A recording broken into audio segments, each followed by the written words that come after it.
Jambo la tatu, kwa nini watu hujidharau na kujihesabia kwamba watu wasiofaa kiasi cha uchungu, cha majuto, kulia, wengine hata huishia kujiua, wengine huishia katika hali ya kutumia madawa, kutumia vilevi kupindukia, kutumia vitu mbalimbali ili mradi wajione thamani yao inarudi. Lakini kumbe vyote katika hivyo vyote si sawa. Sababu hiyo ya tatu ni woga. Kwenye kitabu cha Hesabu sura ya 13 mpaka 31 mpaka 33 unaweza kuona jambo hili. Wana wa Israeli walikuwa wameambiwa waingie nchi ya ahadi. Hapo naomba nifafanulie vizuri zaidi.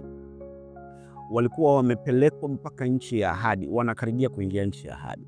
Na Mungu aliwaahidia kwamba hii nchi ina unono wa maziwa na asali na kila mambo mazuri, kama ulivyokwisha kuahidiwa kwamba wewe ni mtu mkubwa, mtu mkuu, mtu mwenye thamani, ukatamkiwa mambo mazuri, ukaombewa labda, au ukajihisi hivyo zamani.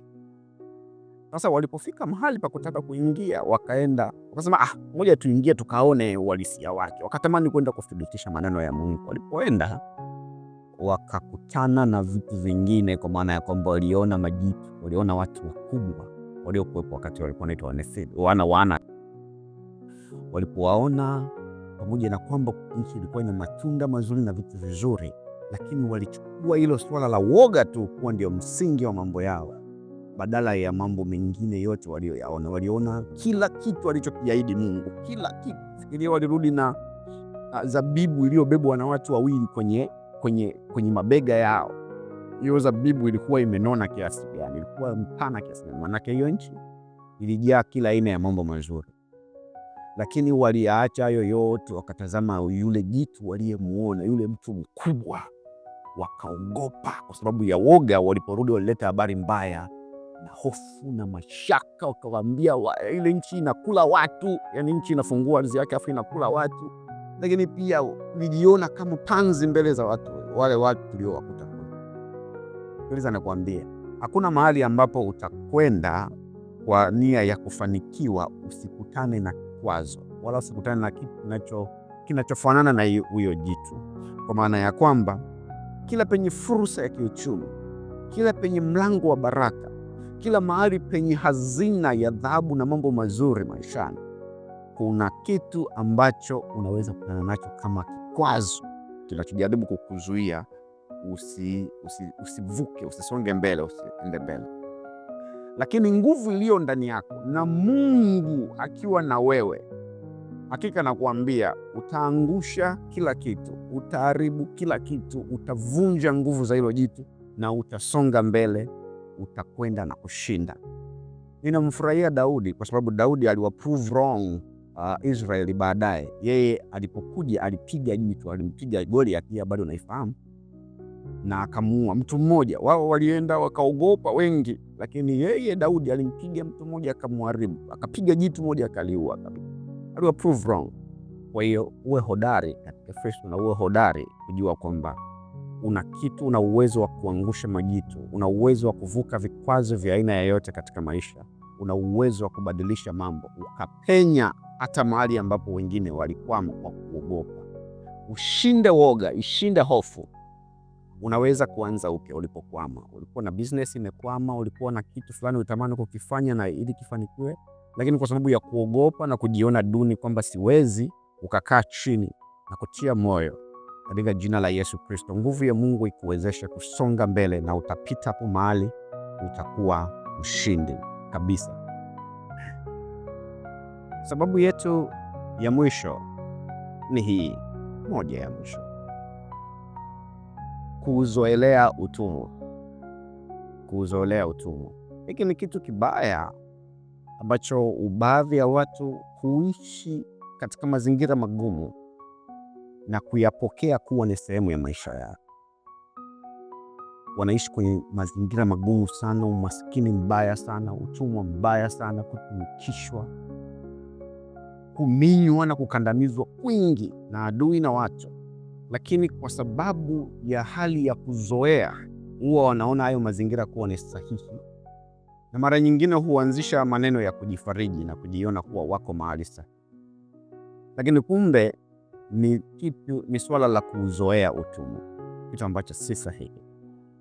So unakuta kuna mtu ambaye hatima yake Mungu amemkusudia kuanzisha kampuni kubwa nzuri, kuwa mmiliki wa hoteli kubwa nzuri, kuwa mmiliki wa mambo fulani makubwa ya kimaisha, lakini amewekwa chini ya mtu mwingine kwa lengo la kufundishwa. Mungu anamkusudia kumfundisha kitu kwa wakati fulani, ili baadaye aende kuwa mwenyewe, afikie mahali pazuri pakubwa zaidi, amzidi yule, aende kwa ukubwa na kwa ukuu zaidi.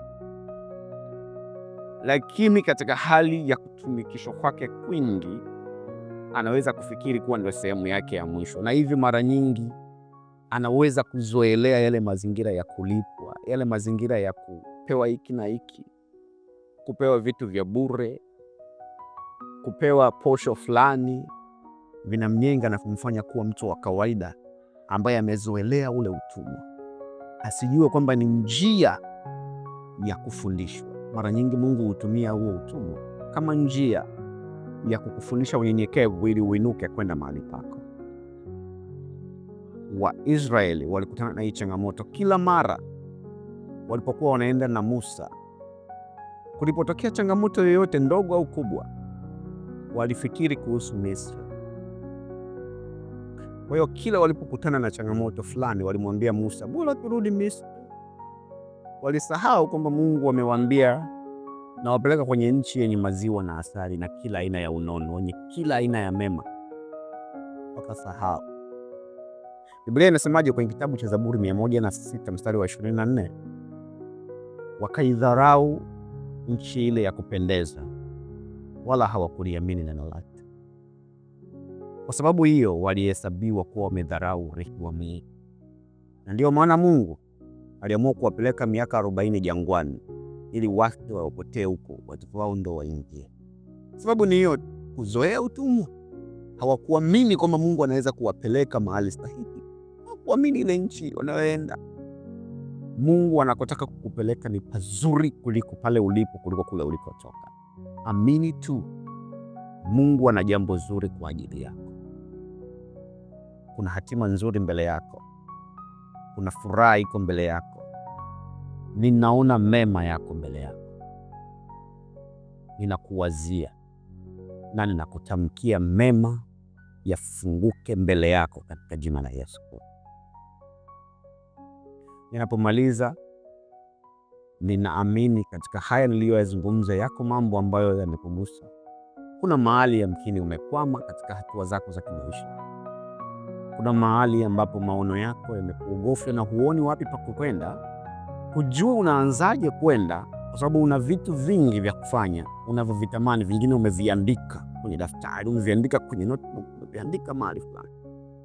Hujui na huoni njia ya kwenda. Sana sana imebaki kuwa na mipango tu. Sikiliza, kila kilichokuja kwenye ufahamu wako hakikuwa cha bure, ni Mungu alikiweka kwa makusudi. Utayaishi hayo. Nitafute tu nami nitakuelekeza nini cha kufanya. Na nitaomba pamoja na wewe, na Mungu atafungua mlango wa baraka.